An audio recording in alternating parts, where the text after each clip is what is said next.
আসসালামু আলাইকুম ওয়া রাহমাতুল্লাহি তাআলা ওয়া বারাকাতুহু। বিসমিল্লাহ ওয়াল হামদুলিল্লাহ ওয়াসসালাতু ওয়াসসালামু আলা রাসূলিল্লাহ বা'দ। সুপ্রদর্শক, দেশে কিংবা দেশের বাইরে থেকে যেখান থেকেই দেখছেন এই মুহূর্তে আপনাদের প্রিয় চ্যানেল আর টিভি, আপনাদের সকলকে স্বাগত জানাই, মোবারকবাদ জানাই। আমি ডক্টর ফখরুল আশিকি। শুরু করছি আপনাদের প্রিয় আয়োজন, আপনাদের জন্যই আয়োজন, আপনাদের সাথে নিয়ে আয়োজন প্রাণ নিবেদিত প্রশ্ন করুন। প্রদর্শক, অনুষ্ঠানটিতে আপনারা প্রশ্ন করে থাকেন, আমরা তার জবাব দেওয়ার চেষ্টা করে থাকি। তবে একটি বিষয় নিয়েও কিন্তু আমরা কথা বলে থাকি। আমরা আজকের দিন সম্পর্কে জানা আছে গোটা বিশ্বে 200 কোটি মুসলমান এই ইয়মে আশুরা অর্থাৎ আশুরার দিনের তাৎপর্য নিয়ে তারা কিন্তু আছেন এবং দিনব্যাপী সেটা উদযাপিত হয়েছে, কিংবা দোয়া, কোথাও আলোচনা, কোথাও এই সব কিছু মিলিয়ে কিন্তু উদযাপিত হচ্ছে এই দিনটি। হ্যাঁ প্রিয় দর্শক, আজ আমরা কথা বলবো এই বিষয় নিয়ে, আশুরার দিনের গুরুত্ব, ফাজিলত। এ বিষয়ে কোনো প্রশ্ন কিংবা তার বাইরে কোনো প্রশ্ন থাকলে স্ক্রিনে একটি নাম্বার দেওয়া রয়েছে, আপনারা এই নাম্বারে ফোন করুন, আমাদের পেয়ে যাবেন। এবং এই বিষয়ে যিনি কথা বলবেন, বাংলাদেশের ইসলামিক জগতের ইসলামিক ফাউন্ডেশনের গ্র্যান্ড মুফতি আব্দুল্লাহ হাফিজাহুল্লাহ। আসসালামু আলাইকুম। ওয়ালাইকুম আসসালাম ওয়া রাহমাতুল্লাহি ওয়া বারাকাতুহু। কেমন আছেন আপনি? আলহামদুলিল্লাহ। আল্লাহ শুকরিয়া আদায় করছি। আজকে এমন একটা দিন অতিবাহিত হয়ে যাচ্ছে, বিশ্বের অনেক মুসলমানরাই কিন্তু এই দিনে নফল রোজাটি রেখেছেন। তো আমরা যদি ইয়মে আশুরা সম্পর্কে আপনার কাছ থেকে একটা সম্যক ধারণা নিই, ইয়মে আশুরা বা আশুরার দিন এর প্রেক্ষাপটের পটভূমি নিয়ে যদি একটু আলোচনা করতেন। ইয়ামে আশুরা অশর 10, জি, মুহররমের 10 তারিখ কি আশুরা বলা হয়। আরবিতে যে আশারা থেকে আশুরা। এই মুহররমের 10 তারিখ আশুরার দিন ঐতিহাসিকভাবে হযরত আদম আলাইহিস সালাম থেকে শুরু করে জি, নবী রাসূলগণ সহ প্রত্যেকটি যুগে যুগে বড় বড় যত ঘটনা ঘটেছে আল্লাহ পাক ঘটিয়েছেন, এই সবগুলোই দেখা যায় বেশিরভাগই মুহররম প্লাস আশুরার দিন, 10ই মুহররম। ইমাম হুসাইন রাদিয়াল্লাহু তাআলা আনহুর শাহাদাতে কারবালা সে তো সবাই আমরা জানি, হৃদয় বিদারক ঘটনা, সত্য মিথ্যার যে পার্থক্য সূচিত হয়েছিল এই আশুরা। জিদ, নাফরমান, আল্লাহর নাফরমান, আল্লাহর নবী ওয়ারিস, নবী দহিত্র, হকের পক্ষের বাতিলের পক্ষের যে পার্থক্য এই আশুরার দিনে হয়েছিল। কিয়ামত হবে আশুরার দিনে। মাশাআল্লাহ। আমরা যে হাদিসগুলো দেখি মুসা আলাইহিস সালাম, মুসা আলাইহিস সালামের কথা, ওনার যে নবুয়ত পাওয়ার বিষয়টা, এবং যে অজ্ঞান হয়ে গিয়েছিলেন আশুরার দিন, সেখান থেকে সম্বিত ফিরে পেয়েছিলেন। এরপরে হযরত ইউনূস আলাইহিস তসলিম যখন মাছের পেটে 40 দিন ছিলেন, সেটাও দেখা যায় এই আশুরার দিন মুক্তি হয়েছে আশুরার দিনে। এইভাবে নবী রাসূলদের অসংখ্য ঘটনা আশুরাকে কেন্দ্র করে আল্লাহ পাক অদৃশ্যের তাকদীর, কদর, আজালের মধ্যে তাকদীরান আল্লাহ পাক ওইটাকে নির্ধারণ করে রেখেছেন। এমনকি ইয়ামে মাহশার কিয়ামতের কথা বলা হয়েছে আশুরার দিন সংগঠিত হবে। ইতিমধ্যে আপনি জানেন যে আমাদের আরটিভির ফেসবুক পেজে প্রচুর প্রশ্ন এসে থাকে। যারা লাইভ দেখছেন, আপনারা যদি চান আপনারা অনেক প্রশ্ন করতে পারেন আমাদের আরটিভির ফেসবুক পেজে। ইনশাআল্লাহ তার প্রশ্নগুলো আমাদের শেখের কাছে আমরা বলবো। শেখ, তার মধ্যে কয়েকটা প্রশ্ন, তার মধ্যে একজন প্রশ্ন করেছেন, আজকে সারা দিন ধরে এমনকি কালকে রাত থেকে প্রচুর পরিমাণ ঢোল বাড়িয়ে ঢাকার বিভিন্ন অলিগলিতে অনেকেই কিছু সংখ্যক লোক আশুরার দিন হাই হোসেন করে দিন উদযাপন করেছে। তার সাথে ইসলামের কোনো সম্পর্ক আছে কিনা? মোটেই সম্পর্ক নেই। এটা কি ইবাদত না? তারা যে ইবাদত তো না, বরং এটা অন্যতম পাপাচারিতার মধ্যে অন্তর্ভুক্ত। আচ্ছা, ঢোল পিটানো, ঢোল বাজানো, এগুলো ইসলামের আদর্শ না, আমাদের নবীর আদর্শের মধ্যে পড়ে না। এখন বিষয়টা হলো আশুরা বলেন ঈদের দিন, খেয়াল করে লক্ষ্য করলে দেখবেন আমাদের ঢাকা শহরে আমরা যেখানে থাকি আমরা দেখেছি ওই ঈদের দিন বাজি ফুটাচ্ছে ব্যাপক হারে। ওটা তো মানে ফটকা ফুটাচ্ছে। কিন্তু এটা ঈদের দিন খুশি, ঠিক আছে, কিন্তু সেখানে তো বাজি ফুটানো তো কোনো ইসলামের কোনো আদর্শের সঙ্গে যায় না, সাংঘর্ষিক। সেইমলি আমাদের ইমাম হোসেন রাদিয়াল্লাহু আনহু পারস্য দেশের তৎকালীন তাদের যে পুরনো যেই দেশাচার সংস্কৃতি ছিল, কালচার, মূর্তি পূজার কালচার, আমাদের এই উপমহাদেশে যেমন আছে ঢোল পিটানোর বিষয়গুলো, তাদের বিভিন্ন অনুষ্ঠান, বিভিন্ন তাদের পর্বের সঙ্গে এগুলো মিশে আসে যায়, কিন্তু মহরমের সঙ্গে এভাবে ঢোল পিটানো, ঢোল বাজানো কোনো সুযোগ নেই। এভাবে ভরপুর বেঁচে থাকাটাই জীবন, আর জীবনের স্বাদের অনিবার্য সঙ্গী প্রাণ। তার মানে যারা এটা করছে ইবাদত মনে করে, সেটা তারা হারাম কাজ করছে, কারণ ঢোল বাজানো তো হারাম। ওই মোট কথা এরা আর বরঞ্চ এই মহরম আশুরার দিনের মহরমের যে একটা তাৎপর্য, গাম্ভীর্যতা, গাম্ভীর্য অবস্থান, আত্মিকভাবে এদের একটা মনের দিক থেকে পরিবর্তন আসা, নিজেদেরকে পরিবর্তনের কথা চিন্তা করা, আল্লাহর কাছে দোয়া মুনাজাত করা, এইসব ভাবধারা এবং এইসব এই সংস্কৃতির বিপরীতে উল্টো একটা বিষয়, তাই না?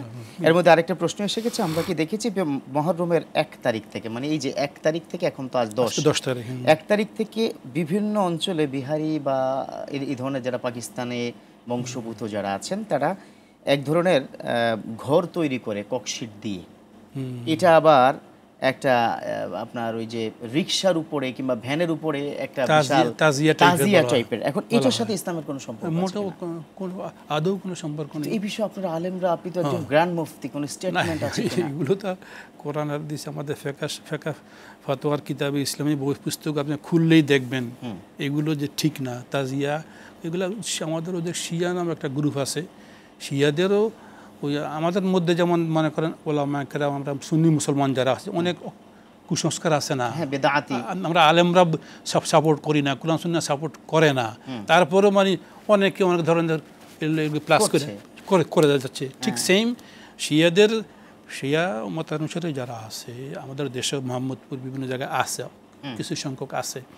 তো এটা মানে তারা এগুলোকে ওই সেই ঐতিহ্য তারা মনে করে এটা তাদের ঐতিহ্য, কিন্তু আমরা কোরআন সুন্নাহর কোথাও এর ন্যূনতম কোনো প্রমাণ পাই নাই। এগুলো মানুষ আবেগ থেকে নিজের ওই বেদাত মানেই ইখতারা, মন গড়া বেদাত, আল ইখতারা ফিদ্দিন ফিশরিয়া। তো আসলে এরা ওই নিজেদের তরফ থেকে একটা কিছু বানাই নিয়েছে, আবেগে করে নিয়েছে, সেটাকে ওই রুসুম রেওয়াজ হিসেবে ধারাবাহিকভাবে পালন করা যাচ্ছে।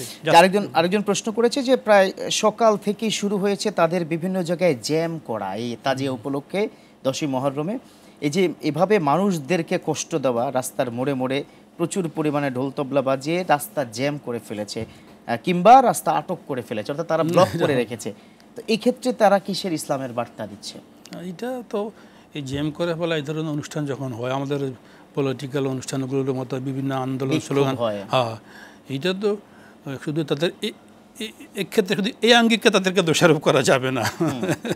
তারা একটা ভুল সংস্কৃতির উপরে আছে, বেদাতের উপরে আছে, এইটা ঠিক আছে, কিন্তু এই ওই বেদাত কর্মটা করতে গিয়ে আবার জ্যামেরও সৃষ্টি করছে, জনগণের ভোগান্তি হচ্ছে, সেখানে আর মানে আর দ্বিগুণ ডাবল পাপ হয়ে যাচ্ছে। আচ্ছা, অ্যাকচুয়ালি দ্বিগুণ পাপ হয়ে যাচ্ছে। আর যারা অন্যান্য পলিটিক্যাল আন্দোলন করছে যে প্রয়োজনে, চাকরির জন্য, জাতীয় বিভিন্ন অন্য বস্ত্র, শিক্ষা, বাসস্থানের জন্য যারা আন্দোলন প্রয়োজনে করে, সেখানে তো শিক্ষার্থী তো জ্যাম হয়। হ্যাঁ, ওই জ্যামটাকে ওই মৌলিক প্রয়োজন হওয়ার কারণে ওজর হিসেবে বিবেচনা করা যায়, কিন্তু এই জ্যামকে বিবেচনা তুলনামূলক করা যায় না। ইনসাফ, আদল ইনসাফ সামনে রেখে কথা বলতে গেলে একে তো অপ্রয়োজনীয় বেদাত কর্ম, দ্বিতীয়ত আবার জনগণের ভোগান্তি। আমাদের উচিত না, আমাদেরকে সরে আসতে হবে, চূড়ান্তভাবে বোঝার চেষ্টা করতে হবে। আচ্ছা, এখানে ইমাম হোসাইন রাদিয়াল্লাহু তাআলা আনহুকে তাহলে আমরা কিভাবে ভালোবাসবো এই দিনে কিংবা সারা বছর?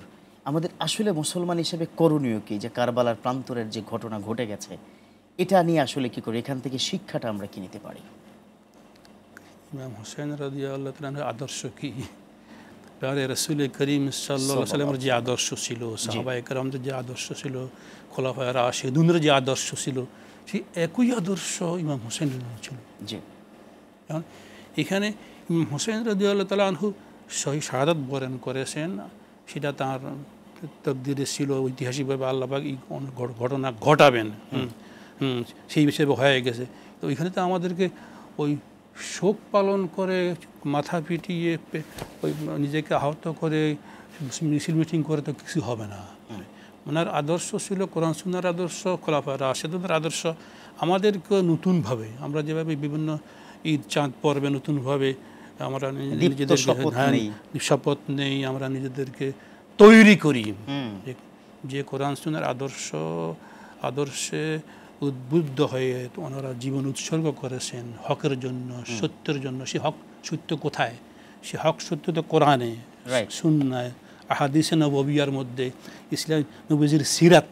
জি, একজন দর্শক আছে, ফোনটা নিয়ে নিয়ে পরে আলোচনা ফিরছি। জি, প্রিয় দর্শক, কে বলছেন, কোথা থেকে বলছেন, প্লিজ আপনার প্রশ্নটা জি, করুন। আমি সুলতানা বলতেছি দিনাজপুর থেকে। জি, please আমার মা গত রমজান মাসের 20 তারিখ শুক্রবার মারা গেছে। ইন্না লিল্লাহি আমার ওয়া মা ইন্না ইলাইহি আমার ভাই হওয়ার সময় নিয়ত করছিল যে প্রতি মহরমে রোজা থাকবে, কিন্তু আমার মা মারা যাওয়ার সময় আমার ভাইয়ের বউকে বলে গেছে আমার মা মারা গেলে যেন আমার ভাইয়ের বউ রোজাটা করে। আচ্ছা। কিন্তু এখন আমার মা তো মারা গেছে, আমার ভাইয়ের বউ যদি রোজাটা না করে তার হ্যাঁ। জন্য কি কোনো গুনাহগার হবে আমার মা? জি, আপনি থাকুন, আমাদের সাথে ইনশাআল্লাহ প্রশ্নের জবাব পেয়ে যাবেন। আমরা প্রশ্নের জবাবটি দিব, যেহেতু একটু লম্বা বিষয়, এই জন্য একটা ছোট্ট বিরতির পর আমরা প্রশ্নের জবাবটি দিচ্ছি। এভাবে ভরপুর বেঁচে থাকাটাই জীবন, আর জীবনের স্বাদের অনিবার্য সঙ্গী প্রাণ। সুন্দর প্রশ্ন। এটা ওনার আম্মাজান ইন্তেকালের আগে নিজে মান্যত ছিল, ওনার বাচ্চার উপলক্ষে তিনি রোজা রাখতেন, মহরম মাসে রোজা রাখতেন। এবং তার ইন্তেকাল জনিত কারণে তিনি ওসিয়ত করে গিয়েছেন পুত্রবধূকে। এটা আসলে এখন কারো আমল, একজনের আমল আরেকজনের জন্য প্রযোজ্য হয় না। আচ্ছা আচ্ছা। সম্পদের ক্ষেত্রে ওসিয়ত হয়। আমার অর্জিত সম্পদ এখানে রেখে যাচ্ছি, এই সম্পদ থেকে মসজিদে দিও, মাদ্রাসায় দিও, এই ধরনের ওসিয়ত করা শরীয়তে অনুমোদিত। কোনো আমল, হ্যাঁ, কিন্তু আমলের ক্ষেত্রে যে আমল একমাত্র প্রত্যেকের মানে আমিলা সালিহান ফালি নাফসিহি, আমার আমিলা না আমার আসা ফালাইহা। সুতরাং এখানে ওনার আম্মা আবেগবশত বলেছেন, কিন্তু এই ওসিয়ত আল্লাহ তো বলেছেন এই ওসিয়ত ওনার পুত্রবধূর বেলায় কারো বেলায় প্রযোজ্য না। ওনারা যদি ওই আমল না করে কোনো পাপ হবে না, তাই না? এটা আল্লাহ তো নিজেই বলেছেন, কোনো পাপ হবে না। সুতরাং এতে শঙ্কিত হওয়া বা মানসিকভাবে পেরেশানি নেওয়ার কোনো সুযোগ প্রয়োজন নেই। যেমনটি আপনি বলছিলেন যে ইমাম হোসেন রাদিয়াল্লাহু তাআলা আনহু তিনি বাতিলের কাছে মাথা অবনত করেননি, তিনি কোরআন সুন্নাহর উপরে ছিলেন। তৎকালীন সময় একজন ফেসিবাদী একজন রাষ্ট্রনায়ক ছিলেন যে ইয়াজিদ ছিলেন, যে কুফুরের তাগুতের যে পক্ষে যিনি কাজ করেন, তার অনেকগুলো কাজ তাগুতের পক্ষে চলে যেত। শুধু এই কারণেই ইয়াজিদ মুসলমান ছিল, আমরা মুসলিম কালেমাগো মুসলমান ছিল, ইসলামের জন্য, ইসলামী খেলাফতের জন্য, ইসলাম রাষ্ট্রের জন্য, ইসলামের শত্রুদের বিপক্ষে বিশাল বিশাল জিহাদে অংশগ্রহণ করেছে। বিভিন্ন বড় বড় অঞ্চল তার দ্বারা বিজিত হয়েছে। সেই কিন্তু ফাসিক, পাপী, পুরোপুরি ইসলামকে অ্যাকসেপ্ট করেন না, পুরোপুরি আমল করতেন না, কিছু সীমালঙ্ঘন আছে। দেখেন, মুসলমান হওয়া সত্ত্বেও সব সীমালঙ্ঘনের কারণে ইমাম হোসেন রাদিয়াল্লাহু তাআলা আনহু তার বিরোধিতা করলেন। এখন এটা আমাদের জন্য একটা আদর্শ হয়ে গেল কিয়ামত পর্যন্ত। অমুসলিমরা তো অমুসলিম আছেই, মুসলমান নামধারী হয়েও আমি যদি কোরআন সুন্নাহর বিরুদ্ধে চলে যাই, খেলাফতে রাশেদা, ইসলামের সর্বক্ষেত্রে ব্যক্তিগত, পারিবারিক, সামাজিক, রাষ্ট্রীয়, রাজনৈতিক, অর্থনৈতিক জীবনে আমি আমার দেশ, আমার রাষ্ট্র যদি দেখা যায় ইসলামী আদর্শের বিপরীতে মেরুতে চলে যায়, হ্যাঁ, সেটা রাষ্ট্রনায়ক হোক, প্রশাসন হোক, যা যদি কেউ তার বিপরীতে চলে যায়, সেক্ষেত্রে আমাদেরকে সবাইকে প্রতিবাদ করতে হবে। এই আদর্শ থেকে সবচেয়ে বড় এক নম্বর শিক্ষণীয় এই বিষয়টা, আলোচনা হকের পক্ষে অন্যায়ের বিপক্ষে আমাদেরকে প্রতিবাদ অব্যাহত রাখতে হবে। একজন দর্শকের ফোন নিয়ে নিচ্ছি। অবশ্যই। প্রিয় দর্শক, কে বলছেন, কোথা থেকে বলছেন, প্লিজ আপনার প্রশ্নটি করুন। জি, আপনি শুনতে পাচ্ছেন? ওয়ালাইকুম আসসালাম। জি, আপনার প্রশ্নটি করুন।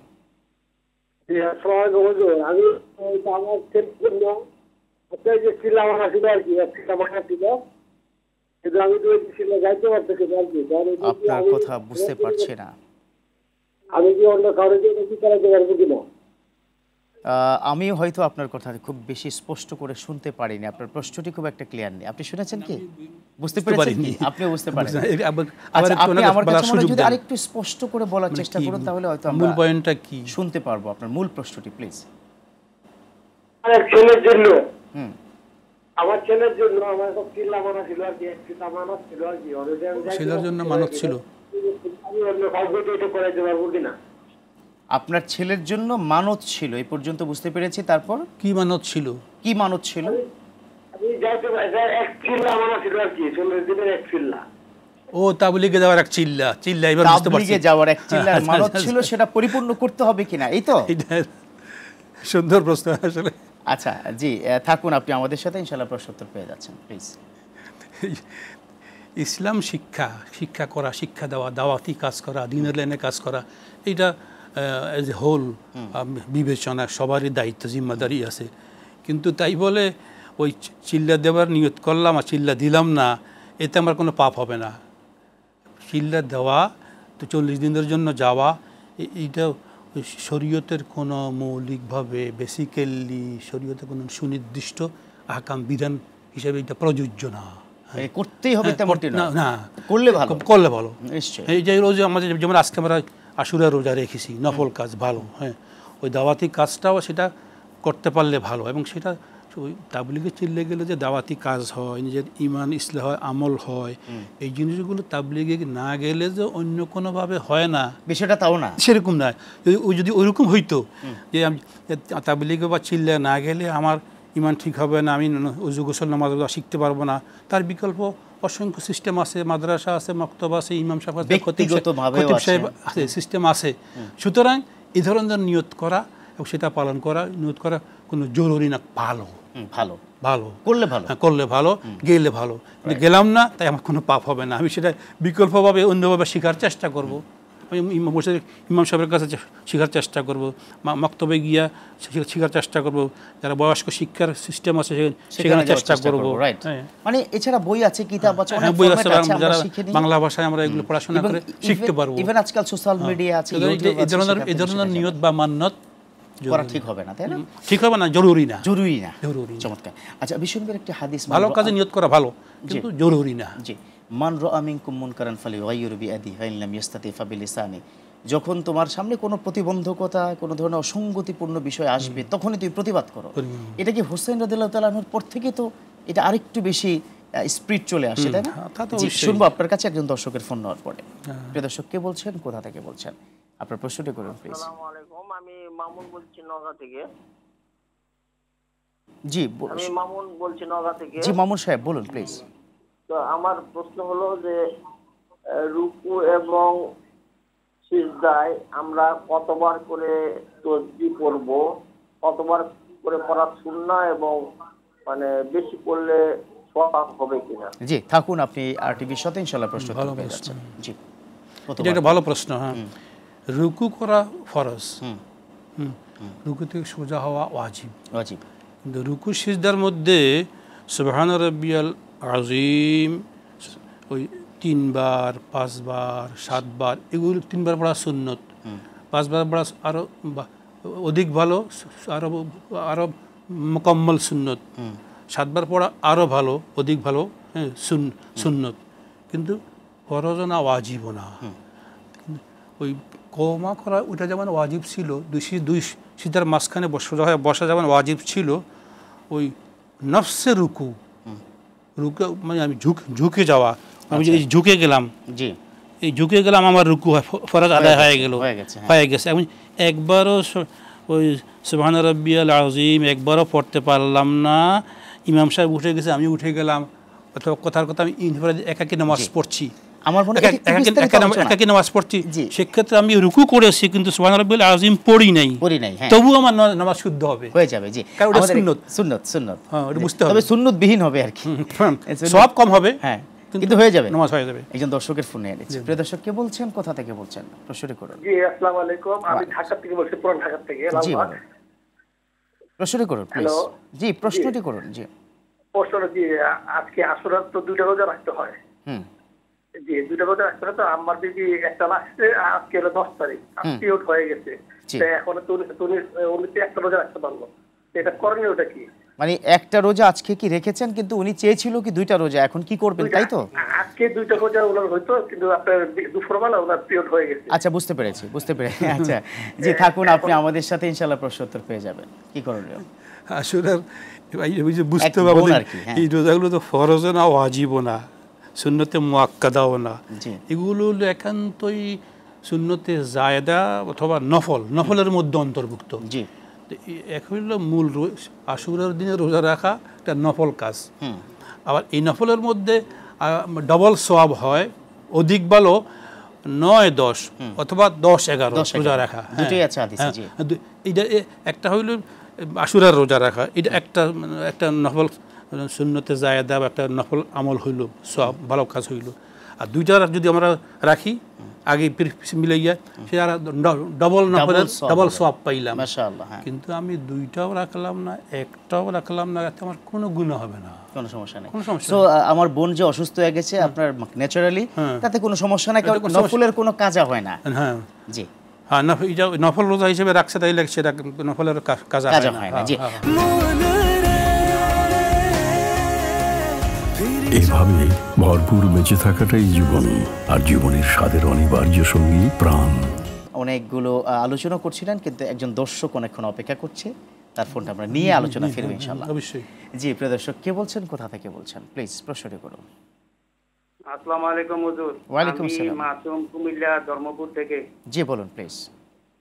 প্রশ্নটি কোরআন থেকে, সূরা মাইদার 3 নম্বর আয়াত। আজ আমি তোমাদের জন্য তোমাদের দিনকে পরিপূর্ণ করলাম, ইসলামকে পছন্দ করলাম। ইসলামে নতুন কিছু যোগ বা বিয়োগ করা যাবে না। বুঝতে পেরেছি প্রশ্নটা। ইসলামে নতুন, এর মানে কি? নতুন কিছু প্রবেশ করা যাবে আজ না। আমি তোমাদের জন্য তোমাদের দিনকে পরিপূর্ণ করলাম, এর মানে কি? জি থাকুন, আপনি আমাদের সাথে ইনশাআল্লাহ প্রশ্নোত্তর পেয়ে যাবেন। প্রথম হচ্ছে আলিয়াউমা আকমালতু লাকুম দীনাকুম, দিনকে পরিপূর্ণ বলতে কি এই বুঝিয়েছেন? যে দিন, এখানে দিনের মানে আমরা তো শুধু দিন মানে ধর্ম মনে করি, ধর্ম হ্যাঁ, ধর্ম পালন করা।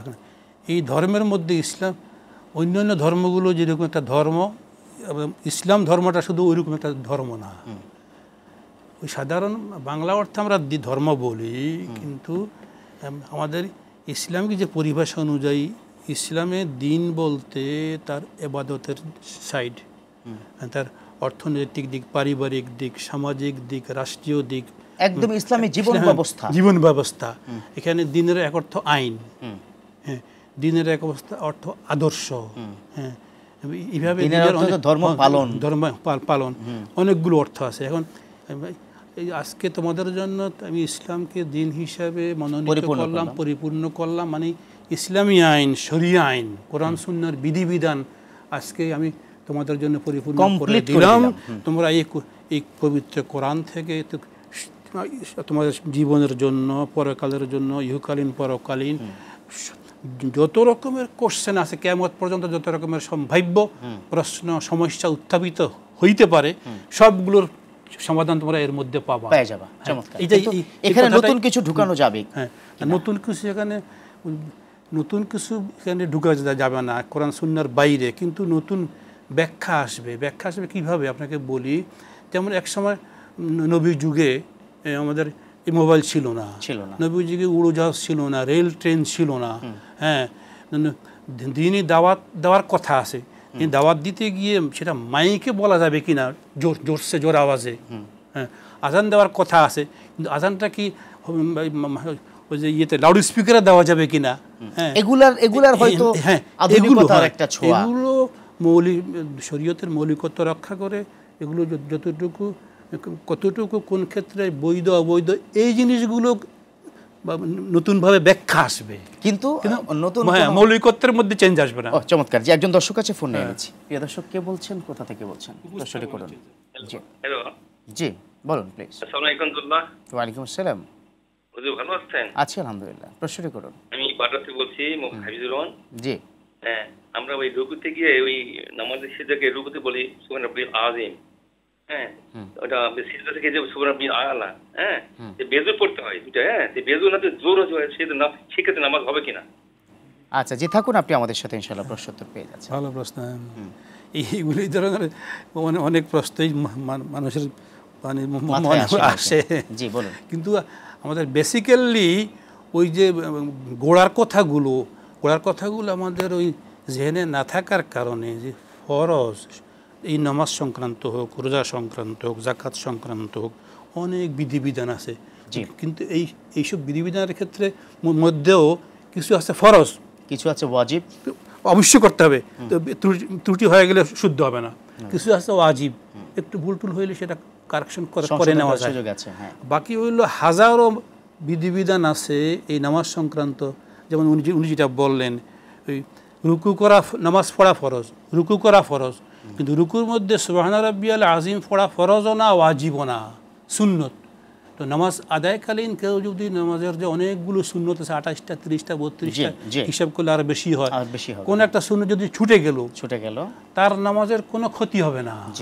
এখন উনি যদি একই সঙ্গে ওই সুবহানা রাব্বিয়াল আযীম বা আলা 3 বার 5 বার ভিতর সংখ্যা উনি যেটা বলছেন নাকি বেজোর সংখ্যা বলতে হয়, কিন্তু বেজোরের জায়গা কেউ 4 বার জোরে বলে ফেললে কোনো সমস্যা নেই, কোনো গুনাহ হবে না। চমৎকার। একজন দর্শক আছে ফোন নিয়ে ভালো, অধিক ভালো, বেশি ভালো, এই হলো চমৎকার। একজন দর্শক আছে অনেকক্ষণ অপেক্ষা করছে। হ্যাঁ প্রিয় দর্শক, কে বলছেন, কোথা থেকে বলছেন, প্লিজ প্রশ্নটি করুন।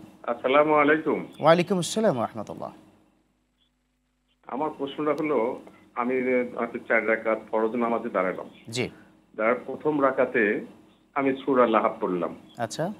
দ্বিতীয় রাকাতে এসে হয়তো আমি জানি না অথবা ভুলে সূরা ফিল পড়লাম। আচ্ছা আচ্ছা। এখন আমার এই নামাজে কোনো রকম কোনো ক্ষতি বা কোনো অসুবিধা হবে কিনা, সওয়াবের ঘাটতি হবে কিনা? জি থাকুন আপনি আরটিভির সাথেই থাকুন, প্রশ্ন উত্তর পেয়ে যাচ্ছেন। জি, এটা বেশ সুন্দর প্রশ্ন। এগুলো মানে সবসময় জাগে, সমস্যা হয় আমাদের। এই প্রশ্নটাও এটা বুঝতে হবে, নামাজের মধ্যে সূরাগুলোর যে সিরিয়াল উপর থেকে পড়ে পড়ে নিচের দিকে আসা, এই সূরাগুলো সিরিয়াল মেনটেন করা, এটা কি ফরজ? নো। ওয়াজিব? নো। সুন্নত বটে, কিন্তু সুন্নত মুআক্কাদা ওইরকম না। হ্যাঁ, এগুলো মুস্তাহাব পর্যায়ের, আরবিতে বলে মন্দুবাত, নওয়াফিল পর্যায়ের। এখন কেউ যদি নিয়ম হইল ওই সিরিয়াল রক্ষা করা, হ্যাঁ, এখন তারতিব রক্ষা না কইরা, সেটা ইচ্ছা কইরা যদি কেউ তারতিব রক্ষা না করে, সেইটাকে বলা হয়েছে মাকরুহ, অনলি সেক্ষেত্রে ইচ্ছা কইরা। যে ক্ষেত্রে ভুলে খেয়াল ছিল না, আগে পরে হয়ে গেছে, এতে মোটেও কোনো গুনাহ হবে না, নামাজের কোনো ক্ষতি হবে না। চমৎকার। জি, একজন দর্শকের ফোন নিয়ে নিচ্ছি। দর্শক কে বলছেন, কোথা থেকে বলছেন, আপনার প্রশ্নটি করুন। জি, শুনতে পাচ্ছেন প্লিজ? আসসালামু আলাইকুম। ওয়া আলাইকুম আসসালাম ওয়া রাহমাতুল্লাহ। জি দর্শক, হুজুর তো বলতেছেন না, আমি তো টিভির সামনে। আপনি টিভির সামনে আছেন, আমরাও শুনতেছি আপনাকে, আপনি প্রশ্নটি করুন প্লিজ। জি, আমি বলতে চাচ্ছিলাম যে আমরা যে নামাজে দাঁড়াই, নামাজের সামনে থেকে যাওয়া আসা করে মানুষ, সেটা কি কতদূর দূরত্ব থেকে যাওয়া যাবে নাকি যাওয়া যাবে না? কতদূর দূরত্ব থেকে, যে থাকুন আপনি আরটিভির সাথে, প্রশ্ন উত্তর পেয়ে যাচ্ছেন। জি, এটা অত্যন্ত জনগুরুত্বপূর্ণই বলা যায়। সবগুলো মসজিদে সমস্যা হয়। এখানে মনে রাখতে হবে, আমরা বেসিক্যালি আমাদের সমস্যাটা হয় কোথায়, এই প্রশ্নের উত্তর দিতে গেলে আমাদের মধ্যে 3 হুজুর 3 রকম কথা বলে ফেলে, না জেনে। কিন্তু এক্ষেত্রে এক হইল শরীয়তের ছোটখাটো বিক্ষিপ্ত মাসালা, আর এক হইল প্রত্যেকটা বিষয়ের গবেষণা করে শেষ সিদ্ধান্ত কি এই ক্ষেত্রে এই বিষয়ের শেষ কথা কি, শেষ কথাটা একটু শুনতে চাই আমরা। এই যে যেটাকে আমাদের পরিভাষা বলে ফতোয়া, লাস্ট ফিনিশিং কি। তো লাস্ট ফিনিশিং হলো ওনার ক্ষেত্রে যে নামাজের সামনে দিয়ে যদি হেঁটে যায়, সেটা মাকরুহ হয়, ঠিক আছে, কিন্তু এই মাকরুহটা অপছন্দনীয়।